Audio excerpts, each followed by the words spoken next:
A menudo queremos persuadir a las personas para que estén de acuerdo con nosotros. Hay muchas maneras de hacer esto, pero una de las más efectivas es construir sobre aquellas creencias que ya tenemos en común. Y sobre la base de ese terreno común, podemos tratar de convencerlos de otros asuntos. En muchos aspectos, esto es lo que hizo el autor del libro de Hebreos. Le escribió a una iglesia que estaba tentada a buscar seguridad de la persecución, regresando a las enseñanzas sostenidas por su comunidad judía local. Por lo tanto, para persuadirlos a permanecer fieles a Cristo, construyó un caso tanto como pudo sobre la base de las creencias que él y su audiencia tenían en común. Esta es la segunda lección de nuestra serie, El libro de Hebreos, y la hemos titulado Contenido y Estructura. En esta lección veremos cómo el autor de Hebreos siguió esta estrategia persuasiva para exhortar a su audiencia a renovar su compromiso con Cristo.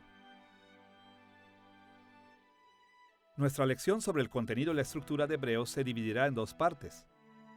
En primer lugar, veremos el contenido recurrente que aparece en cada división principal del libro. En segundo lugar, exploraremos la estructura retórica de Hebreos. Cómo el autor tejió estos elementos recurrentes en presentaciones persuasivas. Veamos primero el contenido recurrente de Hebreos. En nuestra lección anterior, resumimos el propósito general del libro de Hebreos de esta manera. El autor de Hebreos escribió para exhortar a su audiencia a rechazar las enseñanzas judías locales y a permanecer fieles a Jesús. En este punto de nuestra lección, queremos ver cómo el autor logra su propósito al usar elementos similares una y otra vez. Una mirada más cercana al contenido recurrente de Hebreos revela que el autor cumplió su propósito general mediante la repetición de tres elementos principales. En primer lugar, llamó la atención sobre el hecho de que la historia había llegado a sus últimos días en Jesús. En segundo lugar, se presentó el apoyo en el Antiguo Testamento para esta creencia.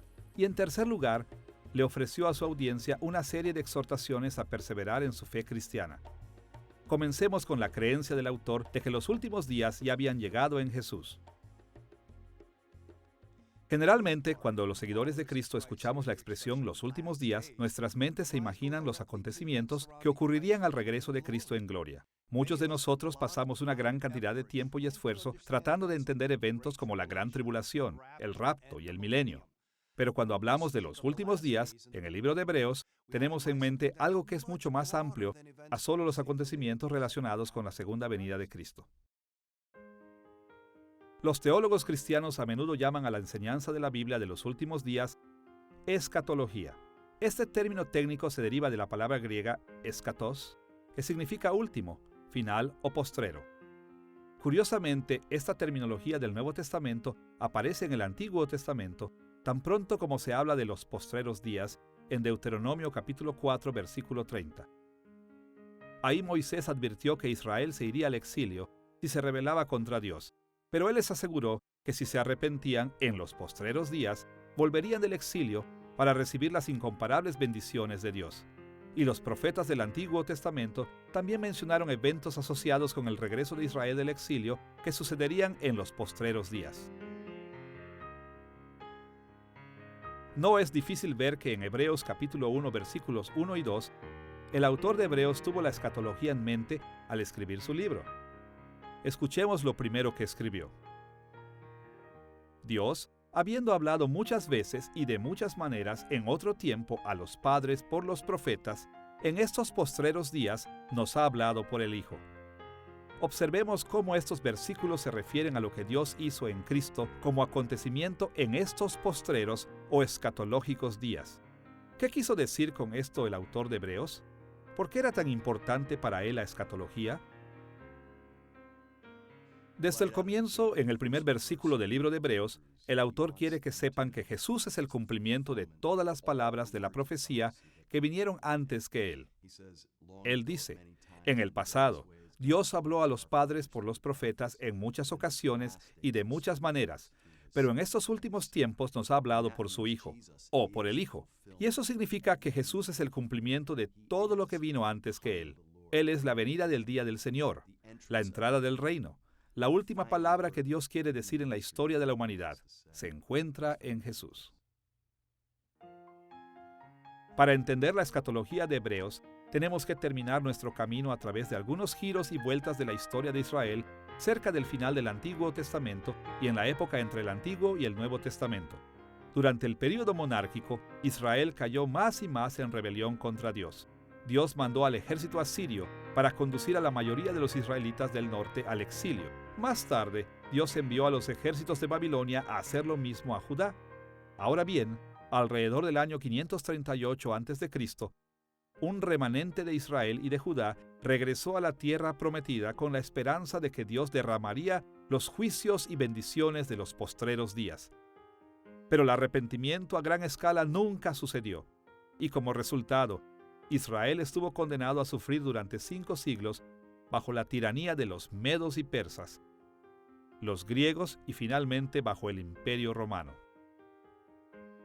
Durante la época entre el Antiguo y el Nuevo Testamento, la mayoría de las comunidades judías se sostenían firmemente en la esperanza de que los juicios y las bendiciones finales de Dios de los postreros días llegarían. Esta esperanza era tan importante para ellos que dividieron toda la historia en 2 grandes épocas. Se habló de la época en la que vivieron como esta era, la era de pecado que dio como resultado el fracaso y el exilio de Israel. Y también hablaron de la era por venir, el momento en que Dios derramaría sus juicios finales sobre sus enemigos y sus gloriosas bendiciones finales sobre su pueblo fiel. Y con base en las profecías del Antiguo Testamento, sabían que Dios enviaría al gran hijo de David, el Mesías, para llevar a cabo la transición de esta era a la era por venir. Al centrarse en la escatología, el autor de Hebreos construyó sobre una creencia que tenía en común con su audiencia y con la comunidad judía más amplia, pero al mismo tiempo señaló las distinciones teológicas entre los que creían en Jesús y los que no creían en él. Los judíos incrédulos sostenían que el Mesías traería una transición dramática, catastrófica, entre esta era y la era por venir. Pero los seguidores de Cristo sabían que Jesús estaba trayendo los postreros días en 3 etapas: la inauguración de su reino mesiánico en su primera venida, la continuación de su reino mesiánico en la historia de la Iglesia y la consumación de su reino mesiánico cuando regrese en gloria.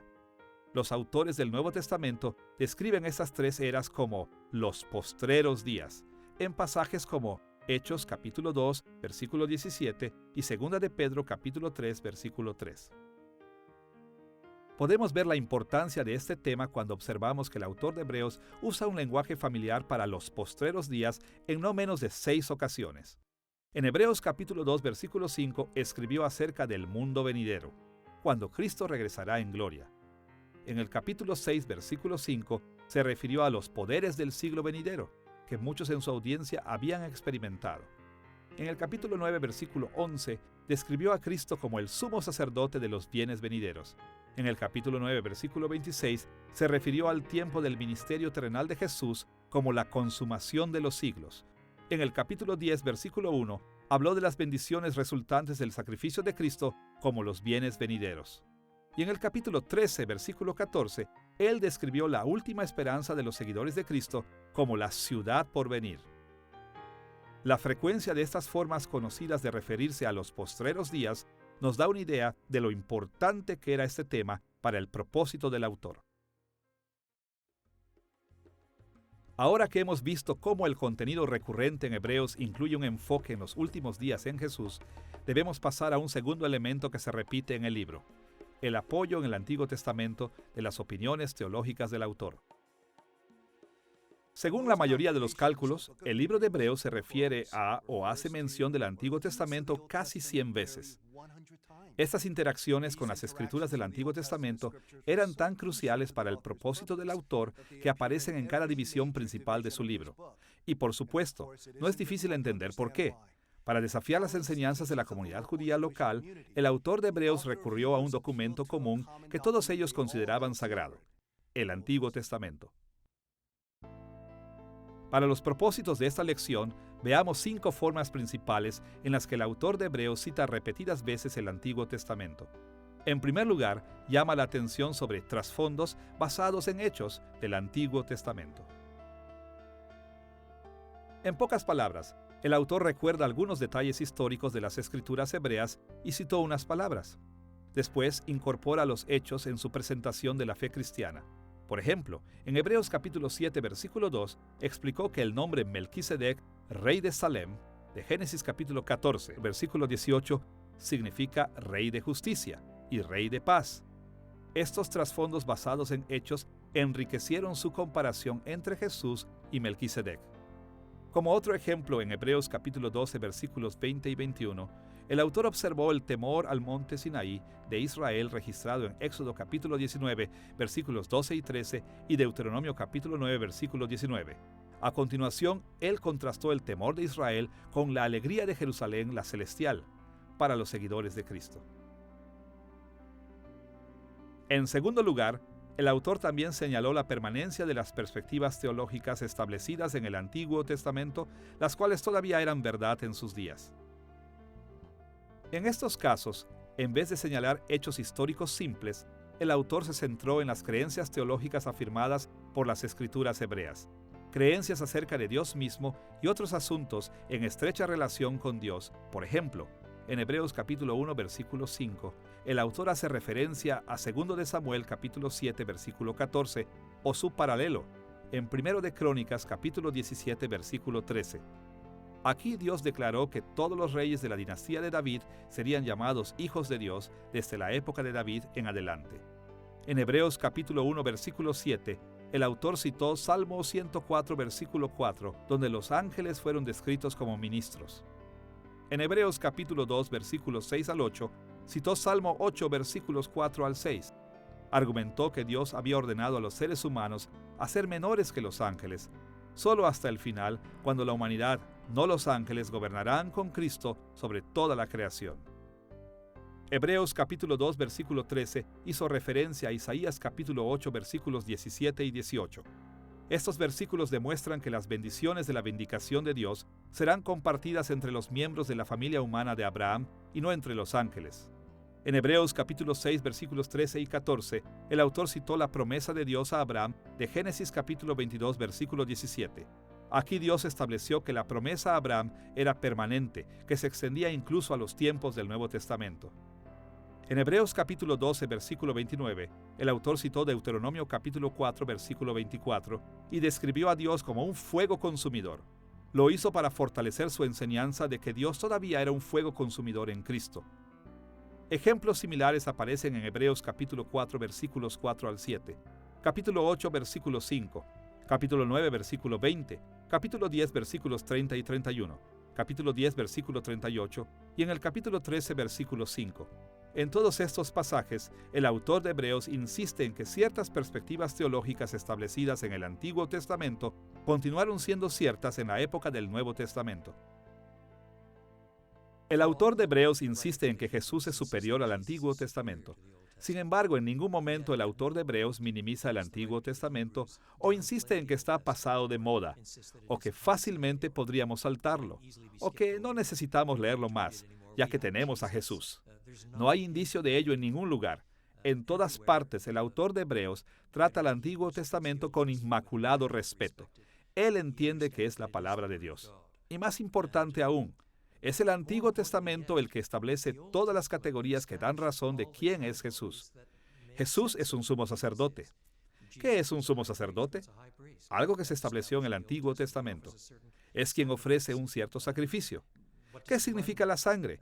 ¿Qué significa el lugar santísimo del tabernáculo? En Hebreos es el tabernáculo celestial, pero ya había sido establecido como una categoría por el tabernáculo terrenal y luego el templo de Salomón. Así que muchas de las categorías, incluso a nivel de comportamiento personal, son establecidas por el sello distintivo de la fe del Antiguo Testamento. Por ejemplo, Hebreos capítulo 11, o el mal ejemplo de los que cayeron en el desierto al final de Hebreos capítulo 3. Todo esto es esbozado desde el Antiguo Testamento. En tercer lugar, el autor de Hebreos también observó obligaciones morales permanentes. En estos casos, el autor señaló que Dios había puesto ciertos requisitos morales para su pueblo en los tiempos del Antiguo Testamento, y estas obligaciones debían permanecer como estándares para el pueblo de Dios en la época del Nuevo Testamento. Por ejemplo, en Hebreos capítulo 3, versículos 7 al 15, indicó que Salmo 95, versículos 7 al 11, le enseñó a Israel a no rebelarse en contra de Dios. Hebreos capítulo 12, versículos 5 y 6 demostró que Proverbios 3, versículos 11 y 12 instó a Israel a no desanimarse cuando Dios los disciplinaba. Hebreos capítulo 12, versículo 13 dio instrucciones a su audiencia a seguir Proverbios capítulo 4, versículo 26 y adherirse al camino de la rectitud. Y en Hebreos capítulo 13, versículo 6, citando Salmo 118, versículos 6 y 7, el autor instó a su audiencia a confesar su confianza en Dios.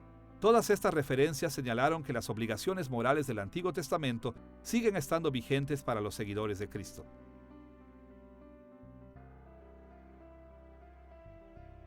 En cuarto lugar, el autor cita un número de predicciones escatológicas del Antiguo Testamento.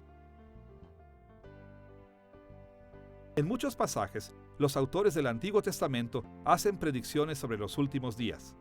Ellos escribieron acerca de lo que Dios haría cuando el exilio de Israel llegara a su fin y el victorioso reino de Dios se extendiera a todo el mundo.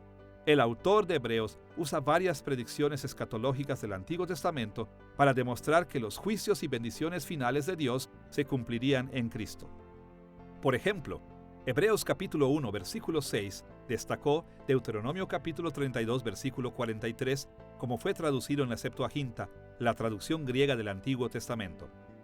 Este versículo dice que los ángeles se inclinarán en humilde adoración cuando Dios tenga su victoria final sobre todos sus enemigos. De manera similar, en Hebreos capítulo 1, versículos 10 al 12, el autor citó Salmo 102, versículos 25 al 27. Este pasaje predice que el actual pacto de la creación, en el que los ángeles son honrados en gran medida, será destruido al final de la historia. Hebreos capítulo 1, versículo 13, cita el Salmo 110, versículo 1, que muestra cómo la predicción de David acerca de la soberanía universal de su gran hijo exalta al Mesías por encima de los ángeles. En Hebreos capítulo 5, versículo 6 y el capítulo 7, versículo 17, el autor hizo referencia a Salmo 110, versículo 4. Él insistió en la predicción de que el gran hijo de David no obtendría su sacerdocio real por sí mismo, sino que lo recibiría de Dios. En Hebreos capítulo 8, versículos 8 al 12, el autor hace referencia a Jeremías capítulo 31, versículos 31 al 34. Estos versículos predijeron que, después del exilio de Israel, el nuevo pacto superaría el problema del fracaso humano en el pacto de Dios con Moisés. Hebreos capítulo 10, versículos 16 y 17 hizo referencia a Jeremías capítulo 31, nuevamente, para mostrar cómo el nuevo pacto en Cristo elimina la necesidad de más sacrificios. El autor de Hebreos hizo un llamado a predicciones similares sobre los postreros días o la era escatológica en Hebreos capítulo 7, versículo 21, capítulo 10, versículo 37 y capítulo 12, versículo 26. En quinto lugar, el autor hace referencia a una serie de ideales dinásticos que fueron establecidos por el linaje de David en los Salmos.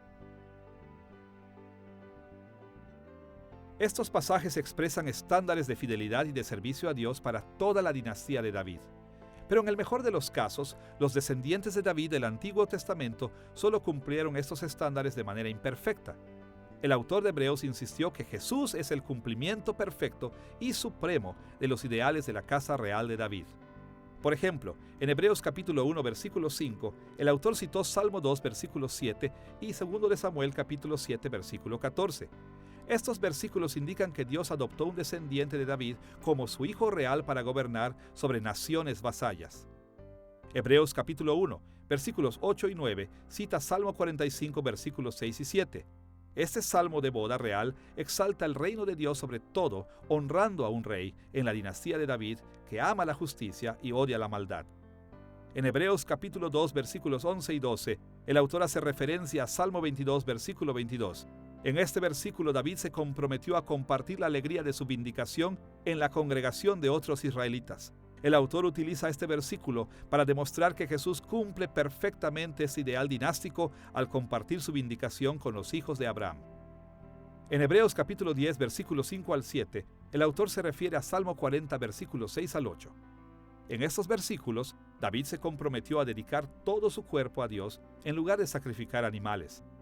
El autor aplica esto a Jesús, cuyo cuerpo sacrificado en la cruz fue el cumplimiento supremo escatológico de este ideal.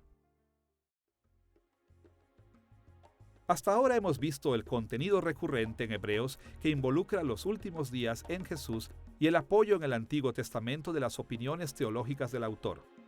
Ahora estamos listos para examinar brevemente un tercer elemento, las exhortaciones a perseverar del autor. El autor de la carta a los Hebreos motiva a sus oyentes a perseverar en la fe de varias maneras. Hay muchas citas del Antiguo Testamento que anticipan que Dios ha seguido trabajando en sus propósitos y sobre todo en estos últimos días al enviar a su Hijo. Los ejemplos de los que fielmente han sufrido persecución, sobre todo en Hebreos capítulo 11, se dan como un gran modelo de perseverancia. Y sobre todo, por supuesto, el mismo Cristo, que, por la gloria que fue puesta delante de él, sufrió en la cruz, despreciando la vergüenza, con el fin de que pueda anticipar el cielo, que es dado como un modelo para los cristianos a seguir también hoy. En nuestra lección anterior mencionamos que en Hebreos capítulo 13, versículo 22, el autor de Hebreos describe todo su libro como palabras de exhortación, y dependiendo de cómo las contemos, Hebreos incluye alrededor de 30 exhortaciones explícitas. Como veremos, cada exhortación se refiere a una cuestión específica, pero todas fueron diseñadas para hacerle un llamado a la audiencia original a perseverar en su lealtad a Cristo. En este punto de nuestra lección, veremos dos aspectos decisivos de las exhortaciones a perseverar del autor. En primer lugar, haremos algunos comentarios sobre las respuestas que el autor esperó obtener de su audiencia, y en segundo lugar, notaremos la forma en que proporcionó motivaciones para que su audiencia perseverara. Veamos primero la gama de respuestas que el autor quería evocar. Una de las características más notables del libro de Hebreos es la amplitud de respuestas con las que el autor alentó a su audiencia. Ahora, cuando lidiamos con un lenguaje antiguo, como el griego del Nuevo Testamento, a menudo es imposible identificar matices de significado para ciertas expresiones. Por lo tanto, nos limitaremos a unos pocos ejemplos relativamente claros. En general, las exhortaciones del autor animan a su audiencia a aplicar su libro emocionalmente, conceptualmente y conductualmente. Para que la audiencia original perseverara, era crucial que prestara atención a toda esta gama de respuestas. En primer lugar, el autor de Hebreos frecuentemente exhortó a su audiencia en las dimensiones emocionales de su fe. En Hebreos capítulo 3, versículos 8 y 15 dijo: «No endurezcáis vuestros corazones». En el versículo 13 del mismo capítulo leemos: «Exhortaos los unos a los otros cada día, para que ninguno de vosotros se endurezca». A lo largo de estas mismas líneas, en el capítulo 4, versículo 1 dijo: «Temamos pues», o más literalmente, y adecuado a este contexto, tengamos temor a no entrar en el reposo de Dios. Alentó a su audiencia en el capítulo 4, versículo 16, cuando dice: «Acerquémonos pues confiadamente, o con valentía al trono de la gracia de Dios en busca de ayuda». Se les pidió que en el capítulo 10, versículo 22, acerquémonos con corazón sincero, en plena certidumbre de fe. Y en el capítulo 10, versículo 35 les exhortó: «No perdáis pues vuestra confianza o valor». A pesar de lo importante que estos énfasis emocionales eran para el autor de Hebreos, él también exhortó a su audiencia a aplicar su texto en un nivel conceptual. Él quería que sus palabras inspiradas influyeran en sus doctrinas y creencias teológicas. Por ejemplo, en Hebreos capítulo 2, versículo 1, llamó a su audiencia a que con más diligencia atendieran lo que habían oído. En el capítulo 3, versículo 1, el autor instó a «Considerad a Cristo Jesús», y los animó en el capítulo 6, versículo 1, a dejar los rudimentos de la doctrina de Cristo y crecer en su conocimiento y comprensión. Curiosamente, el autor de Hebreos no enfatizó elementos específicos de comportamiento desde el principio. Sin duda, sus exhortaciones por lo general tenían implicaciones de comportamiento, pero la mayoría de sus exhortaciones de conductas explícitas aparecen hacia el final de su libro. En Hebreos capítulo 12, versículo 16, exhortó a su audiencia a que no haya algún fornicario. Y en el capítulo 13, versículos 1 al 19, abordó temas como la hospitalidad, el matrimonio, el profesar el nombre de Cristo y el hacer el bien. Esta gama de exhortaciones ilustra una variedad de formas en que el autor de Hebreos quería que su audiencia respondiera a su libro. Claramente tenían que ser conscientes de sus emociones, conceptos y comportamientos si iban a perseverar en el servicio fiel a Cristo. Hemos visto que las exhortaciones a perseverar del autor de Hebreos evocaron una gama de respuestas. Ahora observemos cómo el autor presenta motivaciones tanto positivas como negativas para fomentar la perseverancia. Por un lado, el autor estrechamente asoció muchas de sus exhortaciones con motivaciones positivas. Por ejemplo, en Hebreos capítulo 4, versículos 13 al 16, se refirió a recibir la gracia y la ayuda de Cristo. Y en el capítulo 13, versículo 16, trató de motivar a su audiencia con el conocimiento de que ciertas acciones agradan a Dios. Una y otra vez, el autor de Hebreos ofreció recompensas eternas como motivación para una vida fiel. En Hebreos capítulo 10, versículo 35, por ejemplo, dijo: «No perdáis, pues, vuestra confianza, que tiene grande galardón». Por otro lado, sin embargo, el autor de Hebreos a menudo usa motivaciones negativas para exhortar a su audiencia. Estas exhortaciones eran principalmente amenazas y advertencias de juicio divino. Por ejemplo, en Hebreos capítulo 2, versículos 2 y 3, él dijo que los que desobedecieron a los ángeles fueron castigados. Entonces, ¿cómo podría cualquier persona que ignora la palabra de salvación en Cristo esperar escapar del juicio de Dios? En el capítulo 6, versículos 4 al 8, advirtió que toda persona que ha caído está próxima a ser maldecida. En el capítulo 10, versículos 26 al 31, advirtió de una horrenda expectación de juicio y de hervor de fuego que ha de devorar a los adversarios. Uno de los grandes temas del libro de Hebreos es la necesidad de perseverar. No se puede leer el libro de Hebreos con sus advertencias y sus exhortaciones y no apoyar al autor diciéndoles cómo él realmente les predica, que tienen que perseverar, que necesitan seguir adelante, que necesitan no dar marcha atrás, sino seguir adelante en la vida cristiana. Ahora, ¿cómo lo hace? Bueno, creo que lo que hace es equilibrar muy bien ambos, estímulos y advertencias. Y estos son una especie de dos caras de la misma moneda. Una y otra vez, en términos de estímulo, el libro de Hebreos es famoso por sus contrastes entre Cristo y las figuras del Antiguo Testamento, la gente, los pactos. Él es más grande que Moisés. Aporta un mayor descanso. Él es un sacerdote mayor. Él tiene un mejor sacrificio. La otra cara son también las advertencias. La función de las advertencias en el libro de Hebreos es alertar al público cristiano y a los lectores a decir: si no perseveramos, si quitamos nuestros ojos de Cristo, si no continuamos caminando con Él y lo buscamos a Él, tomando en cuenta quién es Él, tomando en cuenta que Él está en todo su esplendor y la gloria, que Él es el Señor de la gloria, el gran sumo sacerdote que ha venido, tomando en cuenta todo eso, entonces fuera de Él no hay salvación. Así, los dos juntos dan el incentivo positivo, así como una especie de refuerzo negativo para mantenernos corriendo la carrera, mantener los ojos puestos en Jesús, el autor y consumador de nuestra fe. Las amenazas de juicio en contra de la audiencia de Hebreos a menudo turban a los intérpretes porque suenan como si los verdaderos creyentes pudieran perder su salvación. Por esta razón, estas porciones de Hebreos a menudo han sido campos de batalla entre los cristianos que sostienen un punto de vista u otro sobre este tema. Aunque el tiempo no nos permitirá discutir esta cuestión teológica en profundidad aquí, seguirá siendo de ayuda a comentar dos aspectos importantes de este problema. En primer lugar, hay que tener en cuenta que el libro de Hebreos no es una teología sistemática técnica. Con esto queremos decir que a menudo las Escrituras usan terminología, incluso terminología acerca de la salvación, con más variedad que los teólogos cristianos y las tradiciones teológicas. De hecho, todas las ramas de la Iglesia tienden a utilizar ciertos términos teológicos de manera más estrecha que las diversas formas que se usan en las Escrituras. Esta práctica es casi inevitable si esperamos tener sistemas teológicos que no sean confusos. Sin embargo, este enfoque también es peligroso porque es fácil de leer nuestras propias definiciones estrechas de términos y expresiones en un libro como Hebreos. Este peligro es especialmente evidente cuando se trata de comprender la forma en que el autor de Hebreos describe a aquellos que se vuelven apóstatas o que se alejan de Cristo. Por un lado, es útil tener en cuenta que el autor de Hebreos no dice que los apóstatas hayan sido justificados. En el Nuevo Testamento, este término se reserva para los verdaderos creyentes de manera consistente.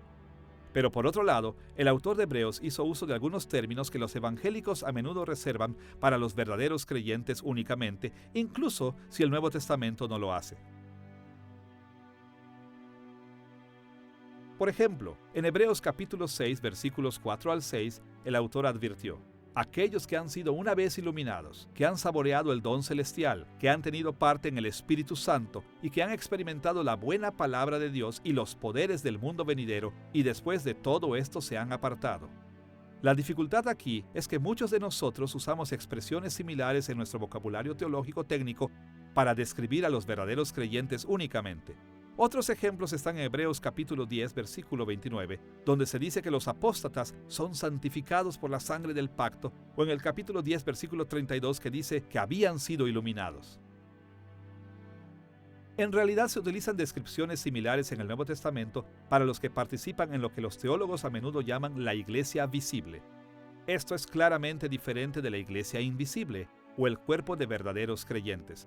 La gente de la iglesia visible es la que es parte de la iglesia hacia el exterior, pero no necesariamente hacia el interior. Esta distinción dentro de la iglesia es similar a la forma en la que Romanos capítulo 2 versículos 28 y 29 distingue entre aquellos que solo eran judíos externamente, phaneros, en griego, con la externa circuncisión física, y aquellos que eran judíos internamente, kruptos, en griego, la circuncisión en el corazón. En segundo lugar, siempre debemos recordar que la amenaza del juicio divino por apostasía no es exclusiva de Hebreos. Por ejemplo, nos encontramos con advertencias similares en pasajes como 1 de Corintios capítulo 10, versículos 1 al 13 y 2 de Pedro capítulo 2, versículos 21 y 22. En general, el Nuevo Testamento enseña que los que tienen fe salvadora en Cristo perseveran hasta el fin. Pero los que rechazan a Cristo totalmente demuestran que su fe no era fe salvadora. Por el contrario, su fe era solamente lo que los teólogos a menudo llaman temporal o fe hipócrita. Como 1 de Juan capítulo 2 versículo 19 explica sobre los apóstatas: porque si hubiesen sido de nosotros, habrían permanecido con nosotros, pero salieron para que se manifestase que no todos son de nosotros. Cada vez que alguien se aleja de la fe cristiana, demuestra que en realidad no pertenece a la iglesia invisible. Hay 5 pasajes de advertencia en Hebreos.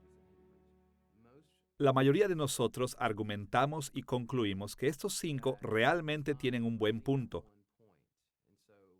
por lo que se puede decir que las advertencias, en plural, realmente tienen un propósito principal.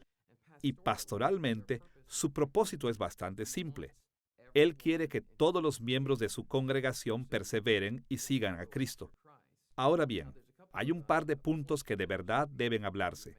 Estas son advertencias reales, no son hipotéticas, no son hechas como una táctica para infundir miedo. Pero hay un punto que hay que recalcar, y es que se dirige a ellos como se dirigiría un pastor a una congregación el domingo por la mañana. Pero él no es omnisciente. No sabe el estado eterno de las almas de su congregación. Sabe que profesan a Cristo, pero en realidad, en la teología del Nuevo Testamento, solo el tiempo dirá. De hecho, vemos en el ejemplo de 1 de Juan capítulo 2 versículo 19 de los que abandonaron la fe, dejaron la comunidad de la fe y, al salir, lo que demostraron es que nunca fueron realmente uno de nosotros. Juan le escribe a la iglesia de Asia Menor, y así vemos aquí en Hebreos que el autor está dirigiéndose a los que profesan a Cristo, pero en realidad, solo el tiempo dirá si lo conocen. En nuestra lección acerca del contenido y la estructura de Hebreos, hemos visto 3 elementos del contenido recurrente del libro. Ahora vayamos al segundo tema principal de nuestra lección, la estructura retórica del libro de Hebreos. Como vimos en nuestra lección anterior, la audiencia original del libro de Hebreos estaba enfrentando persecución. La tentación de adoptar las falsas enseñanzas de la comunidad judía local era a nivel general. El autor de Hebreos escribió para persuadir a sus lectores a no rendirse y a no alejarse de Cristo a través de esas enseñanzas. Entonces, ¿cómo fue que el autor de Hebreos tejió el contenido de su libro para lograr su propósito? ¿Cómo era esta estructura retórica? Podríamos ver la estructura retórica de Hebreos desde muchos niveles, pero para nuestros propósitos veremos 5 divisiones principales del libro. Estas divisiones nos ayudan a obtener una idea de cómo el autor trató de persuadir a su audiencia a permanecer fiel a Cristo.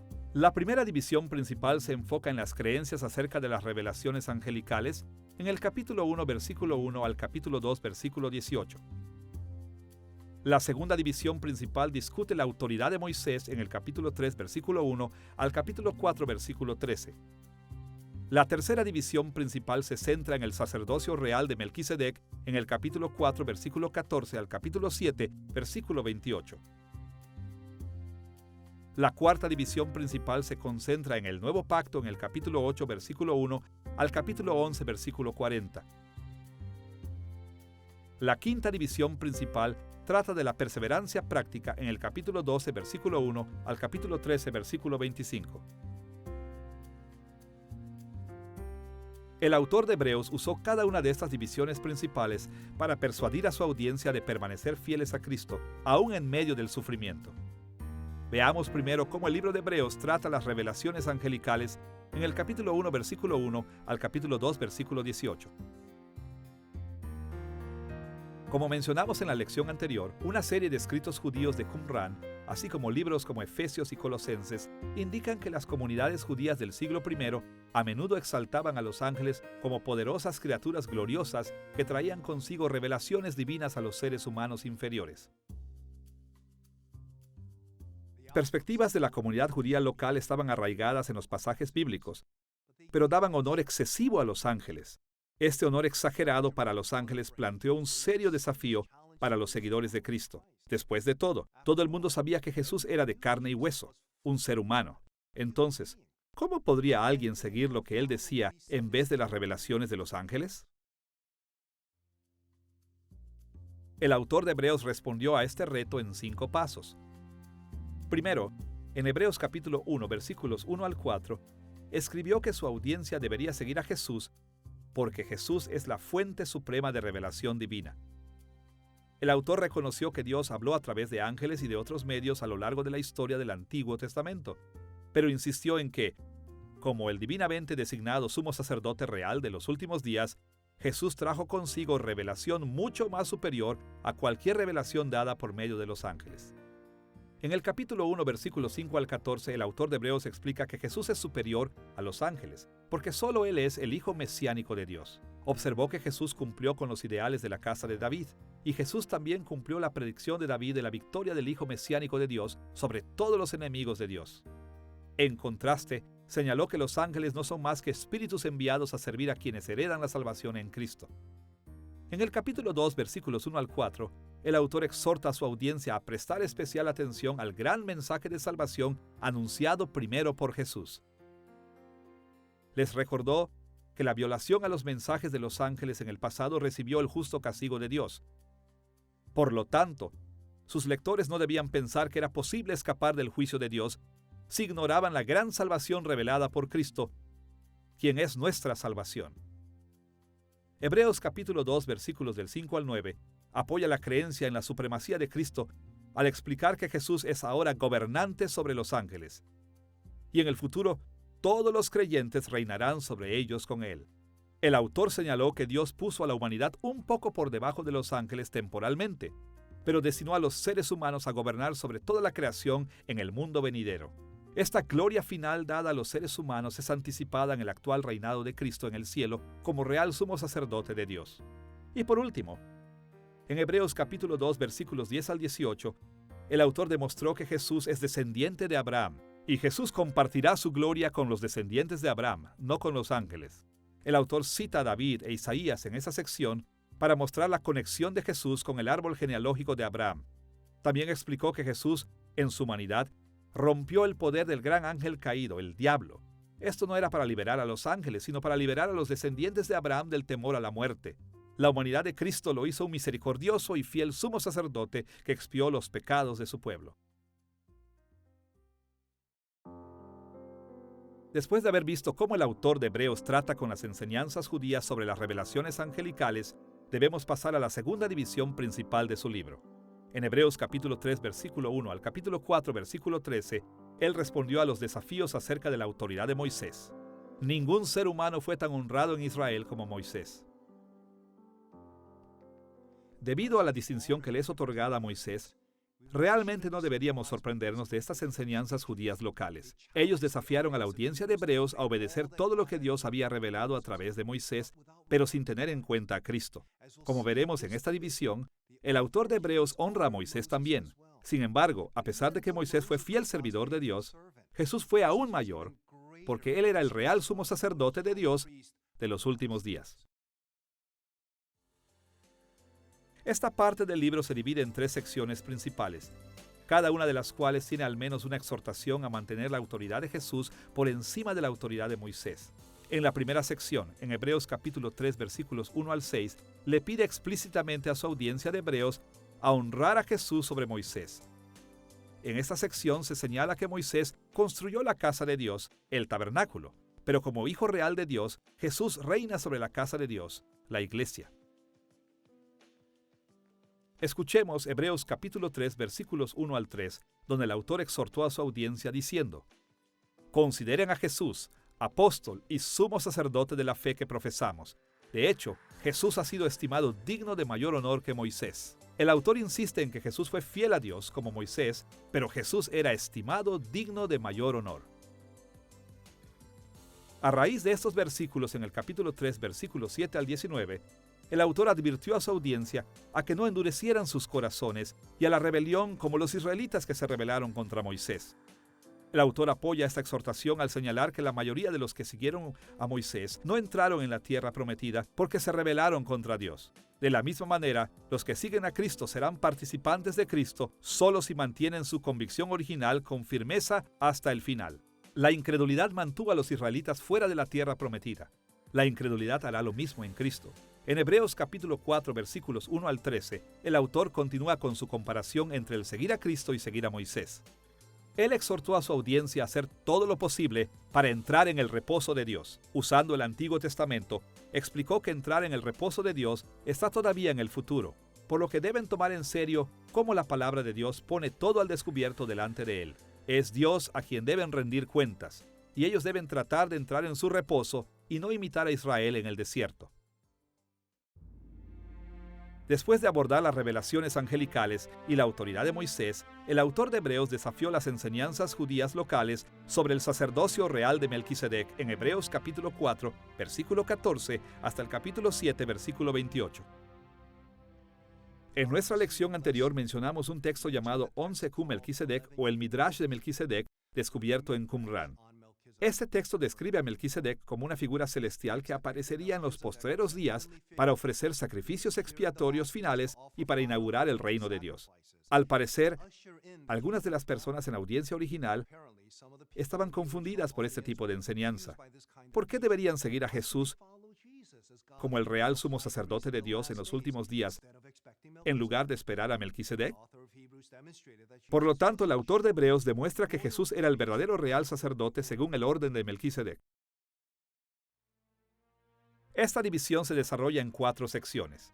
La primera y la tercera exhortan a la audiencia a poner a Cristo por encima de Melquisedec, mientras que la segunda y la cuarta demuestran el porqué de esto. En Hebreos capítulo 4, versículos 14 al 16, el autor presentó el tema de Melquisedec con una exhortación a su audiencia a mantenerse firmes en la fe que profesaban. Los animó subrayando que Jesús es un gran sumo sacerdote totalmente humano, sin pecado, que ascendió al cielo y hace posible que los creyentes reciban misericordia y gracia para ayudarlos en tiempos de necesidad. En el capítulo 5, versículo 1 al versículo 10, el autor de Hebreos explicó cómo Jesús estaba calificado para ser el real sumo sacerdote según el orden de Melquisedec. Jesús cumplió los requisitos para el sacerdocio a través de su obediencia y sufrimiento, pero no se promovió a sí mismo para este oficio.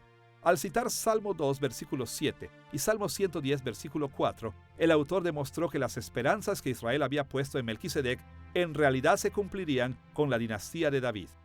Así que Dios mismo designó a Jesús para ser el real sumo sacerdote según el orden de Melquisedec.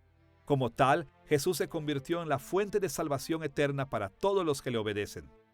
Hebreos capítulo 5, versículo 11 al capítulo 6, versículo 12, es una larga exhortación a la audiencia de Hebreos a ir más allá de las enseñanzas básicas y hacia la madurez. El autor admitió que su audiencia no podía comprender esa discusión acerca de Cristo y Melquisedec, pero los animó a madurar en su entendimiento para que no cayeran en la apostasía. Les advirtió que si perdían la fe en el único y real sumo sacerdote, ningún sacrificio por el pecado permanecería. El autor tenía grandes esperanzas puestas en su audiencia, pero ellos tenían que salir de su apatía e imitar a aquellos que habían tenido fe y perseverancia para heredar lo que Dios les había prometido.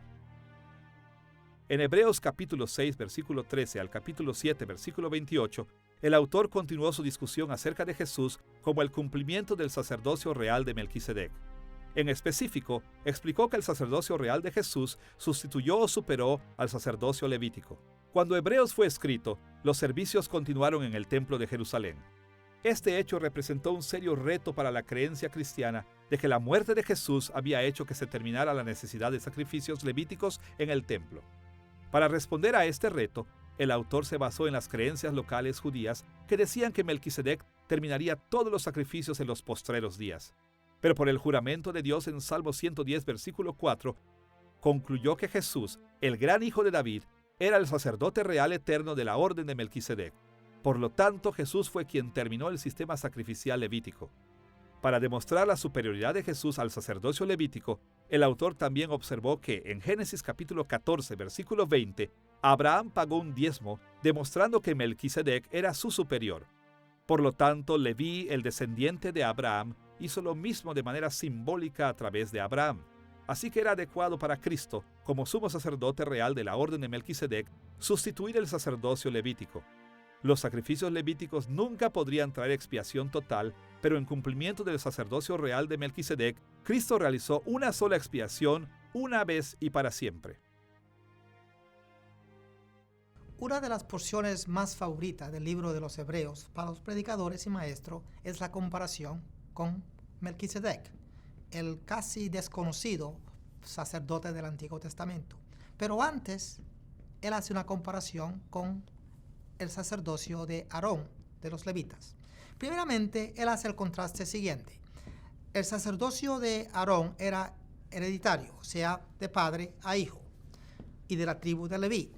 El sacerdote de Jesús no es así, pues no tiene herencia en los levitas, pues era de la tribu de David, Judea. Segundo, que el sacerdocio de Aarón, como eran hombres que perecían, pues pasaban de padre a hijo.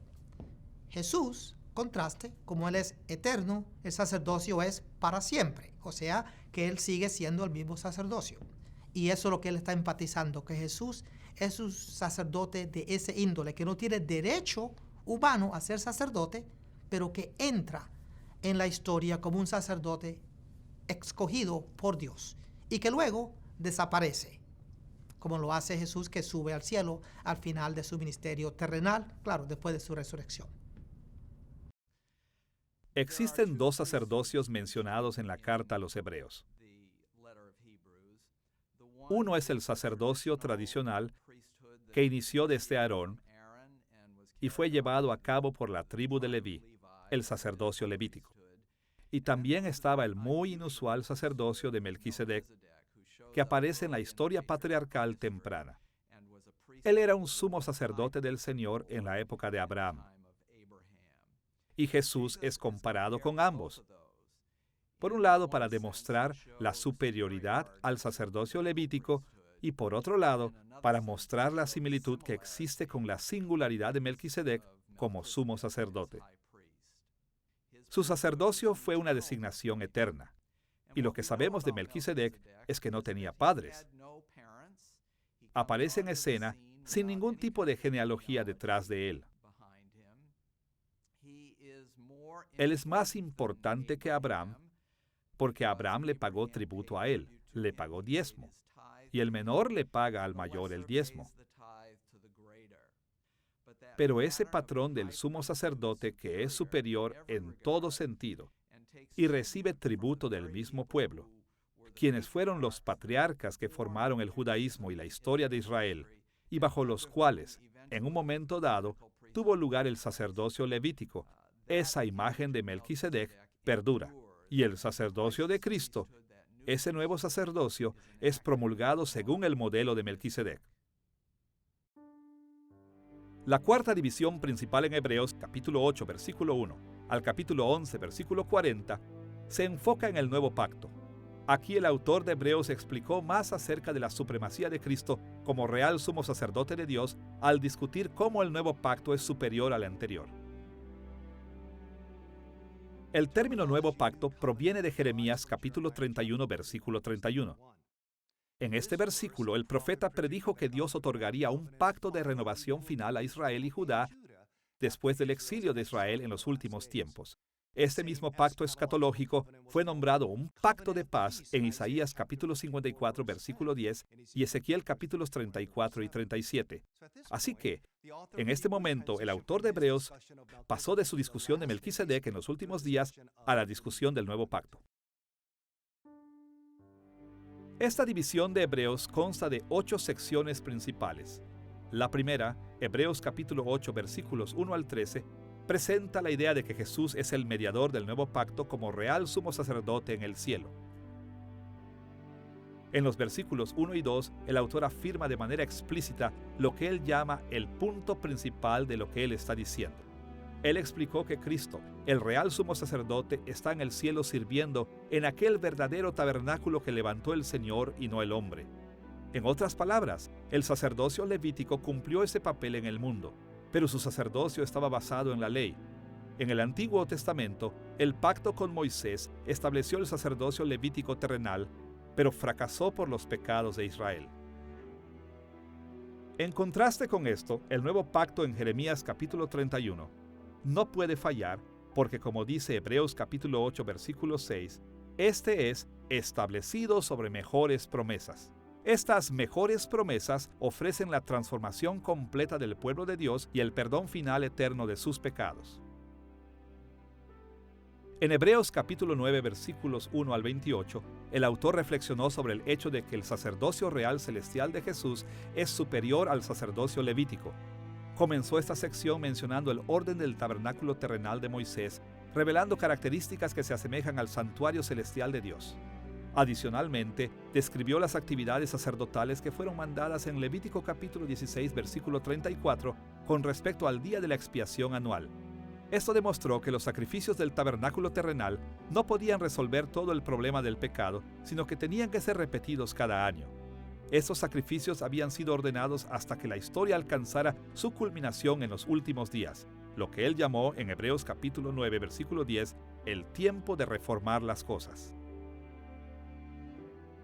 Después, en Hebreos capítulo 9, versículo 11, añadió: estando ya presente Cristo, sumo sacerdote de los bienes venideros. Esta afirmación hizo énfasis en que aquellos que tienen fe en Cristo han sido liberados del pacto a través de su perfecta expiación sacerdotal y ahora tienen acceso abierto al trono de gracia en el cielo. Uno de los contrastes que hace el autor de la carta a los Hebreos acerca del sacrificio de Jesús por el pecado y el sistema sacrificial en el Antiguo Testamento es que en el sistema sacrificial del Antiguo Testamento el trabajo de los sacerdotes nunca estaba totalmente terminado. El sacerdote tenía que seguir ofreciendo sacrificios por el pecado una y otra vez. Y el punto que el autor hace es que el trabajo no completa totalmente lo que se necesita para lidiar con el pecado, pero las obras de Jesús sí lo completan totalmente. De hecho, Jesús es el gran sumo sacerdote que, una vez que se ha sacrificado por el pecado, se sienta a la diestra de Dios, mientras que los sacerdotes antiguos permanecían trabajando porque había cosas que hacer todavía. Pero Jesús se sienta, y el autor de Hebreos interpreta eso como algo que significa que su obra está completa. Se ha lidiado totalmente con el pecado, se ha terminado. El autor también explicó por qué el sacrificio de Jesús era necesario. Utilizó como ejemplo un testamento. Los testamentos ordinarios inician por la muerte de alguien. El pacto de Moisés inició con muerte y sangre. Así que el autor razonó que el nuevo pacto también tenía que iniciar con muerte y sangre, con la sangre de Cristo en el santuario interno del palacio celestial de Dios. Pero en este caso, la herencia del testamento es el perdón. Por lo tanto, no podía otorgarse el perdón hasta que la gente fuese limpia por la sangre del sacrificio de Jesús. En Hebreos capítulo 9, versículo 26, el autor lo dice de la siguiente manera: pero ahora, en la consumación de los siglos, se presentó una vez para siempre por el sacrificio de sí mismo para quitar de en medio el pecado. Jesús se encargó del pecado una vez y para siempre, porque su sangre no es derramada en un santuario hecho por hombres. Entró en el cielo por el sacrificio de sí mismo. Tal y como Dios prometió en Jeremías capítulo 31, versículo 34. Porque perdonaré la maldad de ellos y no me acordaré más de su pecado. Jesús murió como pago para liberar a su pueblo del juicio. El autor termina esta porción afirmando que Cristo regresará, pero no para cargar el pecado de nuevo. Cuando regrese, Jesús traerá la salvación completa a aquellos que esperan en Él. Hebreos capítulo 10, versículos 1 al 18, continúa comparando y contrastando el pacto de Moisés con el nuevo pacto. En esta ocasión, el autor aseguró que, en el nuevo pacto, el sumo sacerdocio de Jesús trajo consigo el perdón final del pecado. Repitió que los sacrificios del día de la expiación eran un recordatorio anual de los pecados, pero no podían quitar pecados, y reconoció que los sacrificios de animales nunca podrían complacer a Dios. Citó a David en el Salmo 40, donde David se ofreció a sí mismo a Dios como un ideal, y explicó que Jesús cumplió este ideal con su sacrificio en la cruz. Mientras que los sacrificios levíticos no podían lograr el perdón final de los pecados, la predicción de Jeremías de un nuevo pacto prometía que Dios perdonaría los pecados de su pueblo para siempre. Jesús logró eso, así que ya no hay necesidad de sacrificios de animales. Hebreos capítulo 10, versículos 19 al 23 es la primera de 4 secciones de exhortaciones. Primero, el autor llamó a su audiencia a acercarse a Dios y a aferrarse a su esperanza. Explicó que Cristo, a través de su sangre, había abierto el camino al lugar santísimo. Ahora bien, como el versículo 23 nos lo dice, podían mantenerse firmes, sin fluctuar la profesión de su esperanza, porque fiel es el que prometió. En el capítulo 10, versículos 24 al 31, el autor también exhortó a su audiencia a animarse los unos a los otros, al amor y buenas obras.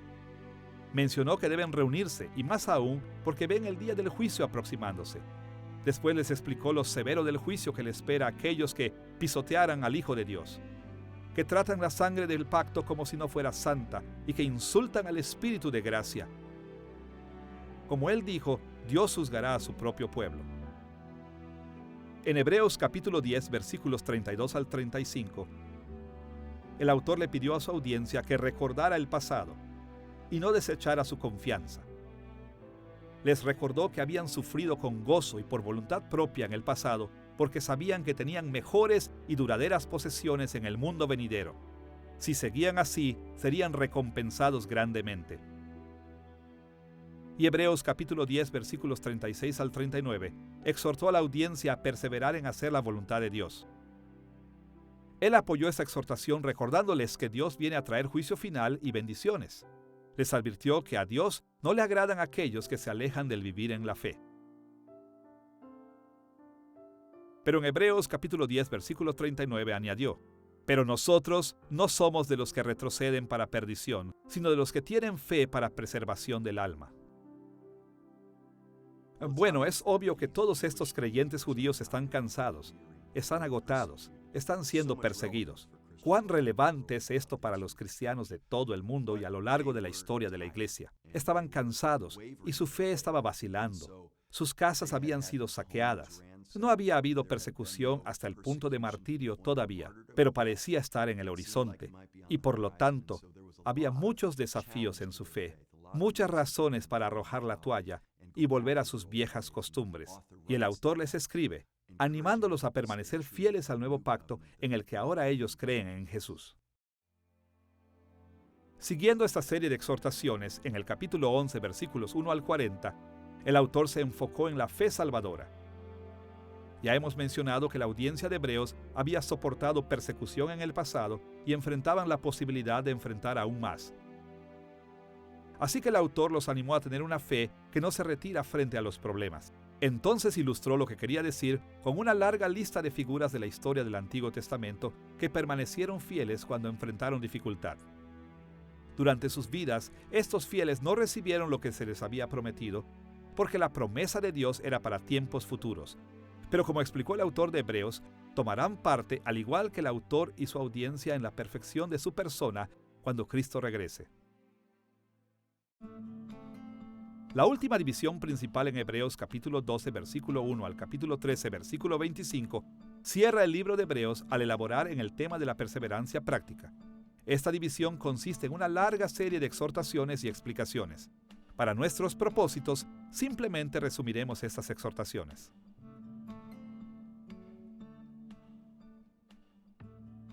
Al acercarse el cierre del libro, el autor de Hebreos enlistó rápidamente muchas exhortaciones diferentes acerca de diferentes áreas de la vida.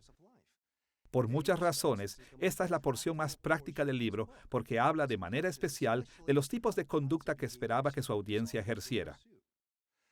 Pero el autor también tomó la oportunidad de inspirar y llenar a su audiencia de energía, con una visión de los grandes privilegios de los que gozaban como seguidores de Cristo. Estas exhortaciones pueden ser divididas en 5 categorías generales seguidas por el cierre. En Hebreos capítulo 12, versículos 1 al 3, el autor exhortó a su audiencia a correr con paciencia la carrera. Podían hacer esto desechando el pecado y enfocándose en Cristo, quien hizo lo mismo. Hebreos capítulo 12, versículos 4 al 13, exhortó a la audiencia a resistir hasta la sangre como disciplina parental de Dios. El autor apoyó esta perspectiva citando Proverbios capítulo 3, versículos 11 y 12.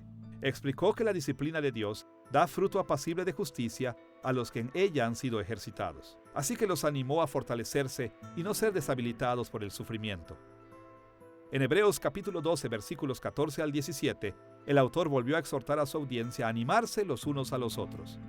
Los animó a vivir en paz y a ser santos. Debían asegurarse de que nadie se quedara corto o se volviera inmoral sexualmente. Ilustró lo importante que era esto al hacer referencia a Esaú, quien no pudo revertir el haber dado sus derechos de herencia. En Hebreos capítulo 12, versículos 18 al 29, el autor exhortó a su audiencia a ser agradecida por sus bendiciones en Cristo. Para levantar los ánimos de su audiencia y animarlos a perseverar, describió los inmensos privilegios y bendiciones que habían recibido. Escuchemos Hebreos capítulo 12, versículos 22 al 24. Sino que os habéis acercado al monte de Sión, a la ciudad del Dios vivo, Jerusalén, la celestial, a la compañía de muchos millares de ángeles, a la congregación de los primogénitos que están inscritos en los cielos, a Dios, el juez de todos, a los espíritus de los justos hechos perfectos, a Jesús, el mediador del nuevo pacto, y a la sangre rociada que habla mejor que la de Abel. En Hebreos capítulo 2, versículo 22, el autor de Hebreos dice: hemos venido a Sión. Ahora, hay que tomar eso en relación con el capítulo previo, porque el capítulo 11 es el que llamamos el Salón de la Fama de Fe, en donde todos los santos del Nuevo Testamento murieron en fe sin recibir la promesa. Pero después, al inicio del capítulo 12, se nos dice que Cristo ha entrado, ha terminado la carrera, ha vencido. Y lo que el versículo 22 y los que le siguen están diciendo es que estamos entrando a un momento al cual ni aún los santos del Antiguo Testamento disfrutaron en sus vidas terrenales. Y el escritor de Hebreos continúa diciendo: os habéis acercado al monte de Sión, a la congregación de los primogénitos, a la compañía de muchos millares de ángeles, a la asamblea general que está en los cielos. Y lo que está describiendo aquí es el trono de Dios, la presencia de Dios en el reino celestial. Y una de las impresionantes implicaciones de esto es que todo lo que el monte de Sión y Jerusalén apuntaban en el Antiguo Testamento se ha vuelto realidad para aquellos que están en Cristo, para que podamos ver correctamente al Salmo 48. Grande es Jehová y digno de ser en gran manera alabado en la ciudad de nuestro Dios. Y pensemos qué es lo que significa cuando nos reunimos como la asamblea de Cristo en la tierra, al pararnos en el monte de Sión en el cielo. No la réplica terrenal, sino la Sión celestial verdadera, la cual será revelada en los nuevos cielos y la nueva tierra, cuando la nueva Jerusalén descienda para estar en la misma presencia del Dios mismo en y a través de Cristo, quien ha vencido. Y esto hace una gran diferencia en cómo vemos a la iglesia visible en el mundo. En Hebreos capítulo 13, versículos 1 al 19, el autor animó brevemente a su audiencia a ser fieles en la vida diaria. Mencionó el amarse a los unos a los otros, recordando a los extranjeros y los prisioneros, honrando el matrimonio, teniendo contentamiento y recordando a sus líderes. También les recordó el resistir a las enseñanzas extrañas de su comunidad judía local y aceptar el sufrimiento de Cristo en sus propias vidas. Los exhortó a ofrecer sacrificios de adoración, a hacer el bien y a compartir los unos con los otros. Después cerró esta sección exhortándolos a orar por él y por sus acompañantes.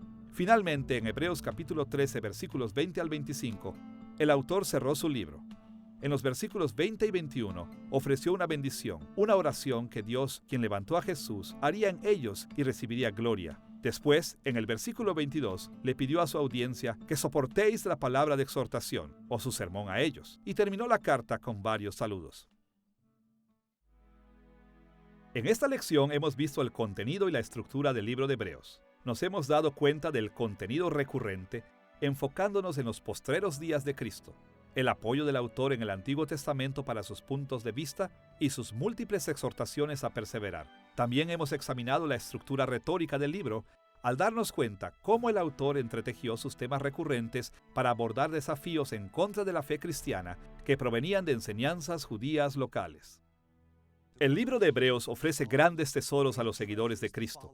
Sus puntos de vista teológicos penetran profundamente en todo lo que Cristo ha hecho por nosotros y penetra en el corazón de lo que significa seguir a Cristo. El libro de Hebreos nos llama a ver las Escrituras como nuestra autoridad y a recibir a Cristo como el cumplimiento de todo lo que Dios ha prometido.